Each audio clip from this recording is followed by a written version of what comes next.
All right. Well, how you been, Dan? I'm good, man. Doing good, man.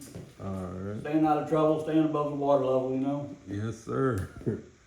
All right. So I wanted to ask you today, basically let you tell your story of how you got your time and what happened with your situation. All right. Uh, hey, doesn't I tell you what? Hey, it all started about age 13, man. Hey, it started about age 13 when I smoked that first joint. Hey, I smoked that first joint with that guy, man. Went home, man. I ate the house up, man. Man, I ate the house up. Cereal, man, everything, macaroni and cheese, and hey, that there. Whenever I started smoking pot, because, you know, from there, like one thing led to another. You know what I mean? I started smoking pot, then we drank, and then we drank different stuff. Like, drinking beer is completely different than drinking vodka, and now there's new tequila. You know what I mean? You only need about 3 shots of that, and you're done. Yep. Hey man, just growing up there, but and then what's called whenever my dad had to have the cataract surgery, and we moved to St. Louis, and anyway, we moved over by Bevo Mill on a street called Wallace, and anyway, I went to Soledad High School, man. Now you got to understand, they didn't Bonne Terre, Missouri is where I grew up at, and hey, but is completely different than St. Louis, Missouri, man. Completely different. Down there, we didn't even have a stoplight, you know what I mean? And there was a couple black families down there, you know what I mean? But, there was, the issue of racism wasn't even ever up with anybody in Evertown, There was more disagreements over this old lady said this or this old lady said that, but, and then going to Soledad High School, and this is, I guess, like about 3 weeks in. Anyway, I was in special ed class. Anyway, that was down on the bottom floor. Anyway, dude come over, black dude, man, come over and grabbed half a banana off my tray. You know what I mean? And I'm like, hey, Anyway, hey, I grabbed my half a banana back while he stabbed me with a plastic fork right there.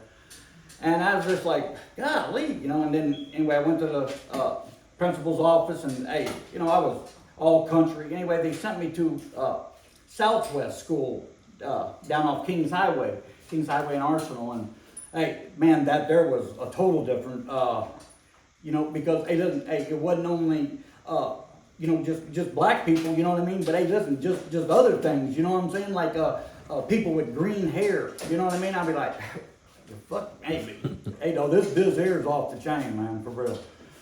But anyway, I kind of pushed myself through there for a little bit, but then anyway, I got transferred to Roosevelt, and then I was a Rough Rider, and what's called it, and that's where I kind of grew up there. That's where I really started, because I lived on Pennsylvania and Cherokee right there.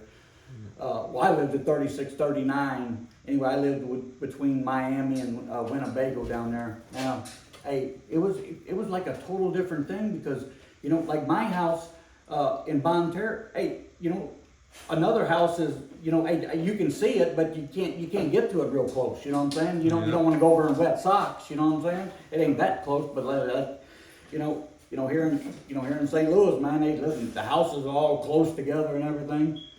But anyway, I'm just kind of getting around. Anyway, I met some kids at Marquette Park, and man, it was really. Anyway, I had I think $69. That's what I had.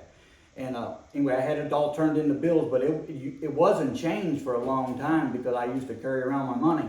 And anyway, I spent all that money, and met this crowd. And anyway, hey, listen, man, just partying, and then started partying with other stuff. It just only wasn't beer and all the other kind of liquors and marijuana, but it was crack cocaine, man. Golly, man, that was a little bit ahead, but hey, anyway, the other drugs were, cocaine. Cocaine was everywhere. And started doing cocaine, smoking rocks and all that, and shooting it, breaking it down with vinegar. Man, I'm telling you, hey, listen, I'm telling you, it's the insanity of how much money that I spent on drugs and alcohol, man, is crazy. Man, so thankful that I'm not drunk and high today. You know what I'm saying? I am. But you know, what's called, things got out of hand, for me right there. But I'm living with my mom, and and then my mom, what's called, she passed away. Uh, that was a bad thing, because I was supposed to go see her one night, and I didn't go see her. And I told her, I said, hey, I'm gonna go to a party with Chris. She said, okay, go ahead. She said, I'll be all right. Just make sure you come tomorrow. And I was like, yeah. Well, tomorrow didn't come. You know what I mean? That was really, really hard on me. And I'll tell you, hey, I don't want to use nothing as a crutch or anything, but man, when I lost my mother, man, I lost my structure, because my father wasn't my structure. Hey, my father was my father. He was but he wasn't a father that really knew what I was doing. I don't think I was fooling him or anything, but hey, my dad didn't know the things that my mom knew. You know what I'm saying? My mom was my rock. But things got out of hand there, man, and man, I started doing all kinds of cocaine then, man. And getting older, and I was a roofer, hot tar roofer. I used to work for my dad, and some guys off South Broadway, man. Man, it was a bunch of crazy stuff, man. But hey, man, we did roost, man. We made money. We all partied and had a good time. And one night, man, the guy came in and cashed a check. Now, listen, in this bar, you're allowed to cash checks. You know what I'm saying? They charge you $1 100. Anyway, what's called, guy did some business. Anyway, he got some money, and anyway, somebody come up to me and asked me. He said, "Hey, man, you want to rob Sanford Wood?" I was like, "No, no, man, I didn't do nothing like that, though. Smoking a couple more rocks and doing a couple more shots, and whenever we left there, man, I killed that guy in that gangway, man. And I'm telling you, I feel so terrible today for that, man. So terrible, man. Because hey, listen, that's not the person that I am. My mother and father never taught me anything.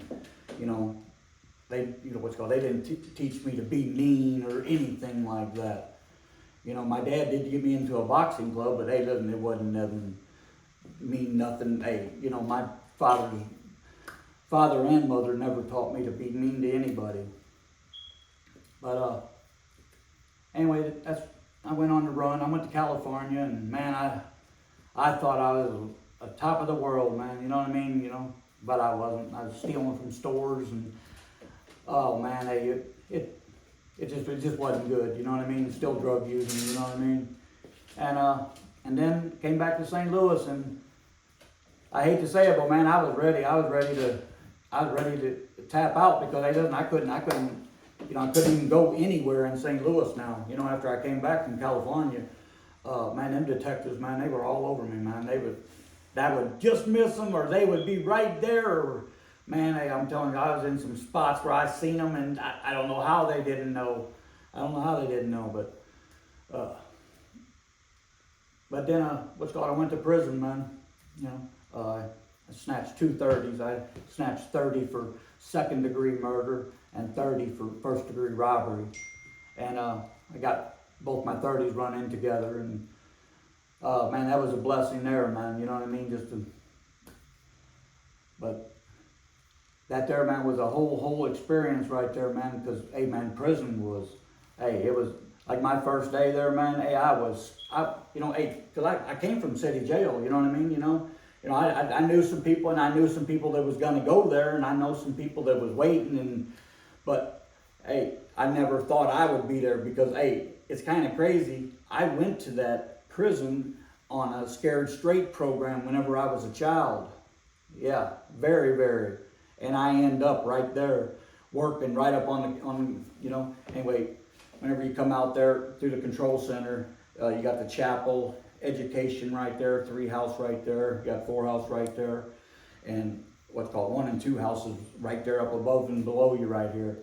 And you take a left and you go down towards the chow hall. But that same wall, I remember seeing whenever I went to Jeff City on a Scared Straight program, because almost every county, rural area place, they had people going up there, you know. And I forgot to tell that there, but hey, but that there was my first day. Anyway, whenever I went upstairs, anyway, I was in a thing called R&O, and hey, it was, you're standing out on this wall with about at least about 12 to 15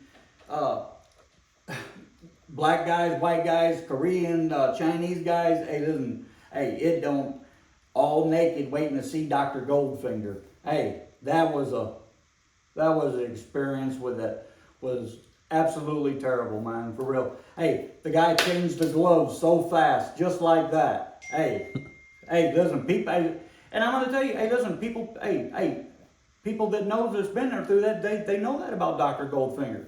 And I was like, hey, man.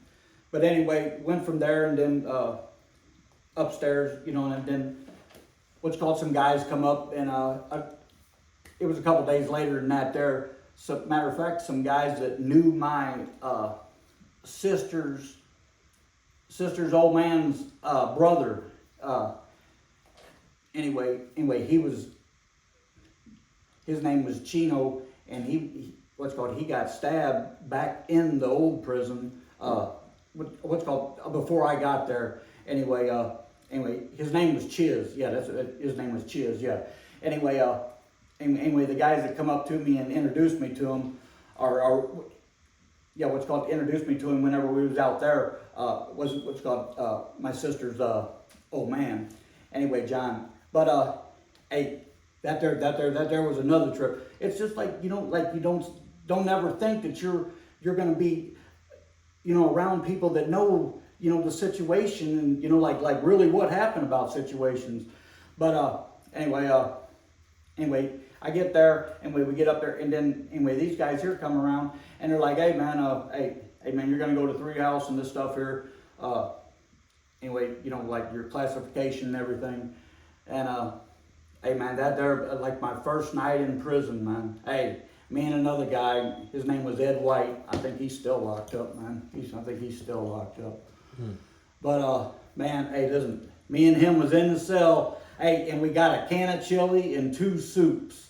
And man, hey, now you got to understand, hey, I just came from city jail, man. Hey, listen, you know, there was some soups, but hey, no, there wasn't no, like, all chilies and everything like that, you know. Yeah, like little dips and stuff like that. But anyway, city jail was starting to turn over right there. But anyway, I remember that first night in there, man. We got that can of chili and 2 soups, man, and, you know, sat there and washed our little bowls and everything. But that there, man, that was 28 years that I spent in prison. That's from that first night with that can of chili and 2 soups. And man, I'm going to tell you, listen, the experiences that I went through, hey, that I heard about, that I seen, hey, was so crazy, man. It wasn't very long after we was there. Anyway, a guard was found dead up underneath anyway, listen, they recounted 2 times, and after the second time, the third time, anyway, they busted. Anyway, the CEO was dead up underneath the bunk. But that there was just one of many killings. That was just where, you know, inmate killed a cop, but, you know, like where cops kill inmates, man, like, you know, a guy walking through chow one day, man. Anyway, this cop, man, I couldn't believe this, man. Anyway, hey, this guy is known to have sacks of weed in his mouth. Now, when I talk about sacks of weed, I'm talking a little bitty pinch. That's $10. You know, that's $10, though. Now, hey, now if you know somebody that you're doing regular business with, hey, listen, you can get a lot better deals. But hey, this guy is known to have sacks of weed like this, and this black guy choked out this other black guy and killed him, man. Hey, listen, and I'm going to tell you, that there was so impactful because, hey, the last thing I remember, I just seen the guy on the ground. I didn't think he's dead. You know what I mean? You know, they walked us by. Anyway, so we're sitting down in the chow hall out there, and I'm just like, golly, man, and just talking to the other guys. But see, that's another thing. You just didn't show up there at the walls and pick a seat.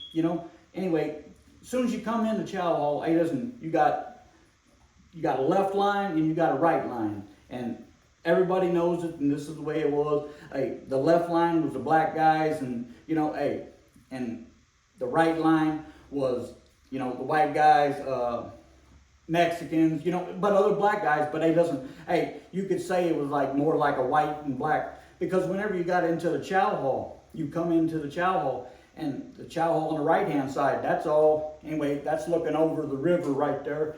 Anyway, it's kind of crazy. You eat your breakfast and you see the Missouri River out there by Jeff City.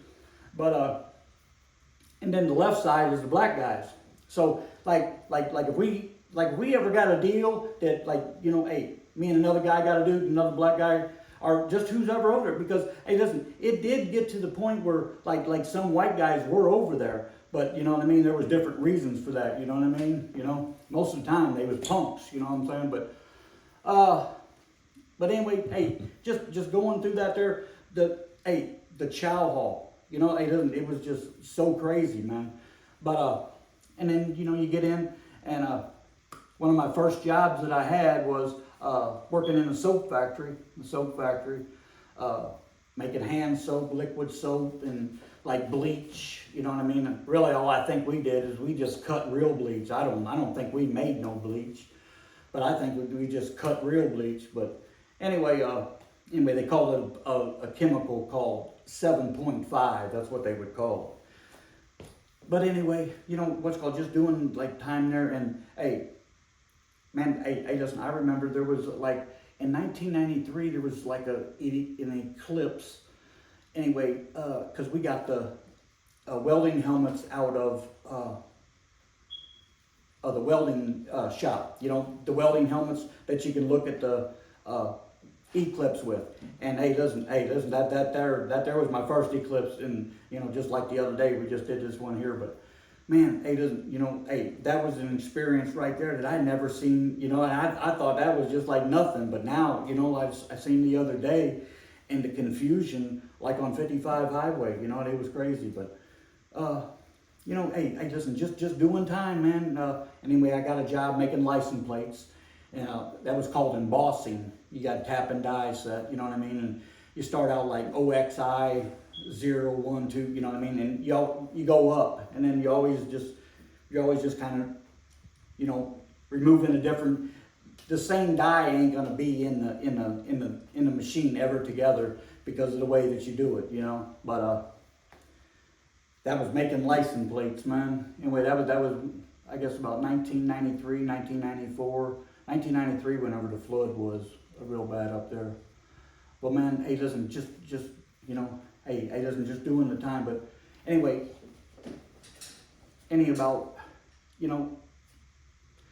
about what I was in prison for, I think I may have passed that up just a little bit, but hey, listen, man, that was a bad decision, man. And the bad thing about it is whenever I went against my gut, whenever I told myself, hey, no, I'm not doing that. You know what I mean? I told myself, no, I'm not doing that. And then I let the, the time and the things that was happening, change my thing. And I'll tell you, hey, I still beat myself up every day over this, man, because, hey, I should have made a better decision. You know what I mean? But things don't always work like that.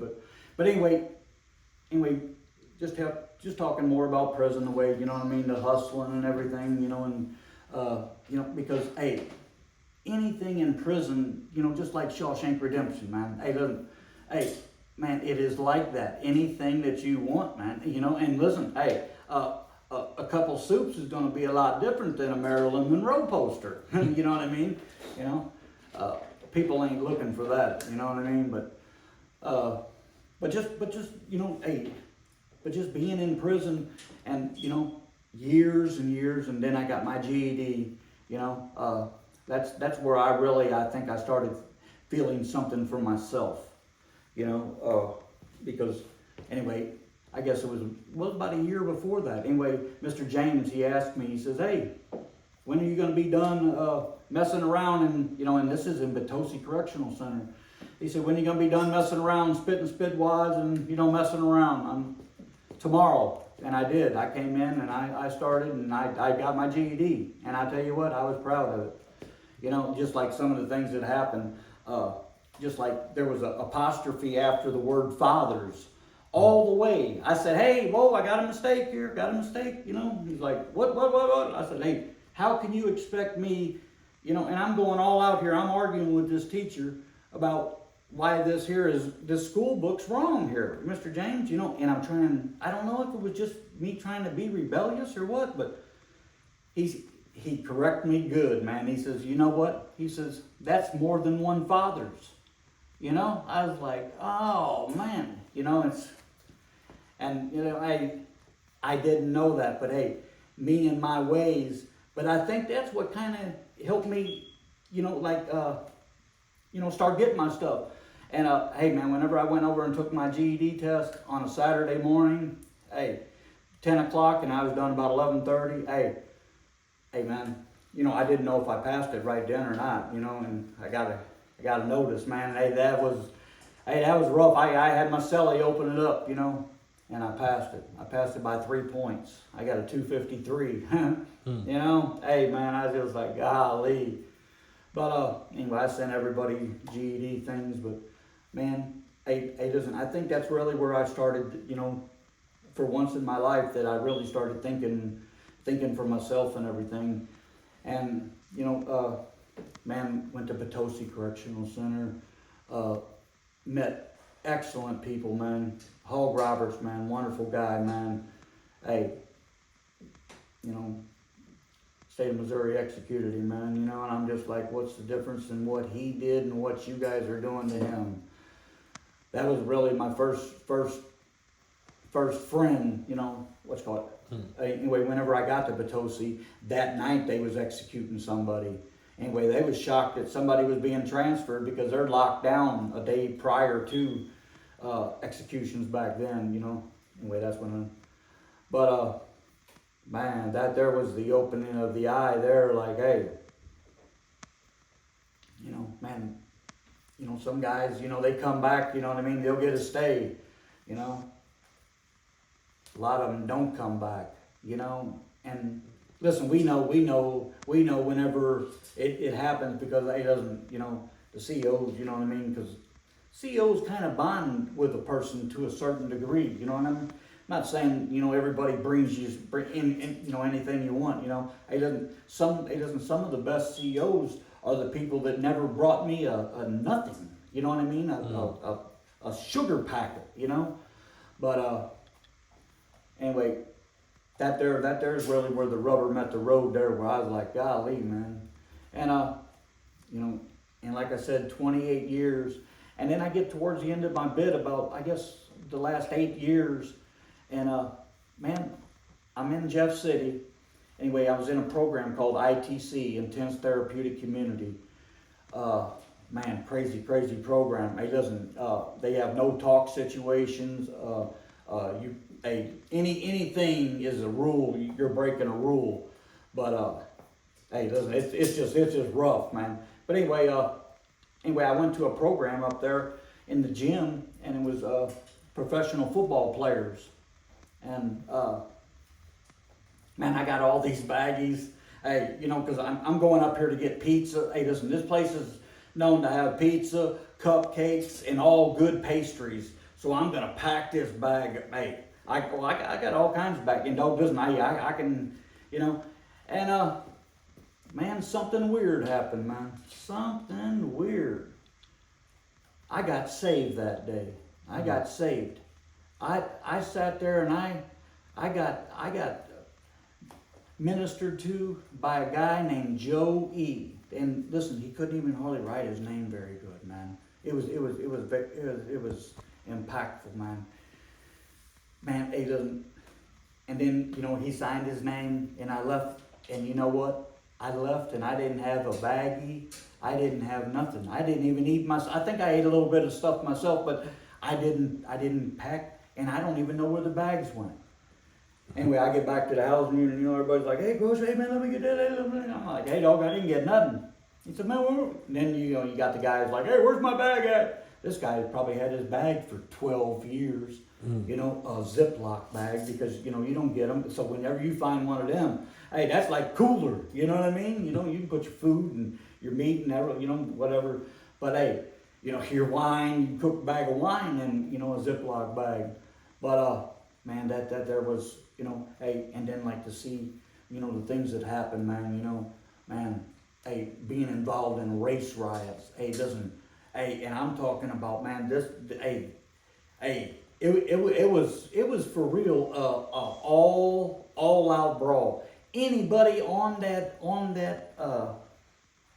anyway, it's like a little driveway thing up right there at the old walls, man, coming up by 2 house right there, and listen, man, it was, because you had people coming this way and you had people coming this way, and they ain't stopping, dog. And listen, if you run that way, you're really in trouble. You know what I mean? Because that's what they're doing. They're running over everybody.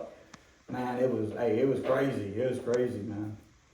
And they doesn't, you're in the cell. They doesn't, you may have got hurt, you may have not got hurt, but hey, you're wondering, hey, man, what happened to my friend? Hey, man, I know I seen him. Hey, because, man, hey, I seen some dudes kicking some motherfuckers, man. And, hey, and it was a St. Louis, Kansas City thing there. That was dumbass shit there, man. But, man, it was all out brawl, man. Hey, listen, I'm talking about, hey, listen, if I wouldn't have been the spot where I was at, hey, listen, because I was up at the top anyway. I wasn't supposed to be there, but Davis, anyway, this guy that ran this gate right there, his name was Davis. And, what's called, he would like hide us out right there, you know what I mean? Like if other, like white shirts come in or something, because a white shirt ain't gonna go down the hill. Anyway, they're gonna have the golf cart and go around. Them motherfuckers ain't gonna walk down them fucking stairs. Hey, it is a trip, because you go down about 3 or 4 steps, and then, hey, it is going down, and hey, you get down to the end, you don't know if it's gonna last, But hey, man, just wild and crazy stuff, man. But man, just like I said, 28 years of all that there, man. And man, it doesn't then getting out and being involved in like the things that are going on in the world today, Hey, I was thinking, man, maybe I was safer, in prison, you know what I mean? Because golly, but man, hey, the things about prison, man, hey, are, well, before, the things that you do is the thing that you need to work on, is measure twice, cut once. Man, if you ever have to think about something more than twice, hey, listen, it's probably not a good idea, Hey, listen, and always think about something twice, man, before you do it, man, It doesn't, in this world, it's detrimental, man, because you can go to a convenience store now and be a mass shooting, you know what I mean? You don't know anymore, and hey, listen, just like, the prison system now, hey, man, listen, whenever you go to prison now, hey, listen, it is a mess. You don't just go to a cell and then go to prison. Man, you got to go through bond terror. Then sometimes they want you, hey, you're going to be going through places like Fulton. You know what I mean? Hey, them places there are absolutely crazy. But man, the prison life ain't what it is, man. And I'm gonna tell you, hey, listen, I always pray every day that I can be helpful and not harmful. Hey, and that's what I strive for today, because hey, I made so many bad mistakes in the past, and I'm just like, golly, man, did I? Hey, why did I do that? Just like one time, man, I beat up my cellie. Anyway, he was in there for a couple days. Anyway, he had some business going on, and hey, it was just a bad thing. But man, he peed on himself. You know, hey, that's when you know a guy has had a traumatic situation, is where he peed on himself. You know, and I'll tell you, it doesn't things like that bother me today. You know, just like, you know, whenever I was growing up, I swept off the lady's sidewalk and everything, you know, and did this here. She gave me some hot cocoa and then one time I left the garage unlocked and I come back and I stole the stuff. Well, you know what I mean? Hey, listen, hey, that really had me feeling, you know, because hey, you know, I thought about the things that I did in my life. I wanted to make amends, you know. Hey, so whenever I got out of prison, you know, I looked her up and she was already passed away. But hey, that was just some, you know, because I remember her saying to me, "Oh, somebody stole my stuff," and I don't know why that, because it got to me then, but I never did anything. But you know, whenever I got out of prison, I wanted to make sure that I made amends to her for that there, because, you know, hey man, you know, like these drugs, man, do not do fentanyl. Do not do fentanyl. I'm telling you, it's a losing battle deal, man. You know, hey, man, I've OD'd so many different times, man. And I'll tell you, listen, I'm so thankful today that I don't do fentanyl, because man, you know, just like I said, man, you know, ODing where my buddy would have to stop and get me out the car, man. You know, hey, because he don't want to take no risk of dropping me off at the hospital. He dropped me off at a bus stop, and you know they called the ambulance, and you know, hey, you know, hey, you know, me putting people in spots like that. You know what I mean? Because hey, I remember that day there. I only had $15. I said, I just want a $15 shot. He said, oh, I'll hook you up, man. You know, I got you. I was like, yeah, okay. You know, who would know that $15 shot is what OD'd me. But I'll tell you, hey, listen, I learned from that there. And man, hey, listen, I try to help people. Just like today, I was supposed to go out and, you know, do a homeless thing, but the lady didn't want to do it today. But anyway, whenever you can give back to a place, you know, just like whenever I went to the place up there off of Grand Avenue, that Mission St. Louis, and I'll tell you, hey, me, you know, offering my time and help, and you know, I shared, hey, and I really seen how serious food situations are here, because there was a family, it was a mom, dad, and a girl and a boy, and hey, the kids asked, Dad, can I get the ends? Now, everybody knows what that is, ends, you know what I mean? With kids, that's pieces of bread. That's pieces of bread, and they wanted the ends first. And their daddy greeted them and gave it to them right there, and they ate it. And I tell you, hey, listen, I was so drawn by that there. I had a $20 bill, and, you know, I went over and bought chicken for them. And I just came over and gave it to them, you know, and that Church's Chicken there, anyway, they put a couple extra pieces in there. You know, shout out to them there, that Church's Chicken on Grand right there, you know. But hey, that was a comforting situation. But just to see where a child would be so happy to get some ends of, you know, the heels, the shit that I bitch about, you know what I mean? You know, hey, I don't want that, I don't need no heel, you know. But hey, listen, just things like that there, and you know what's called, you know, start going to church and everything, and you know, just doing the right thing, man. I'll tell you what, things are a lot better. They're a lot more peaceful today, you know. But man, you know, just like they're 28 years in prison, you know, to seeing death row inmates executed, to see inmates killed right in front of you, you know, right there where you're eating at. And you know, be involved in situations, man, and like the stuff that goes on in prison, you know, tickets, you know, oh man, everybody plays tickets, everybody gambles, you know, that's something to sweat at night on the TV, you know what I mean? You can play basketball, you know, and hockey, baseball, and you know, they have so many different sports. I think they about bet on everything, you know, and they bet, you know, just like the same thing the professionals have, they have in there, like the gold sheets. You know what I mean? Them papers are, you know, it kind of tells you what to go with the odds for on everything. And hey, listen.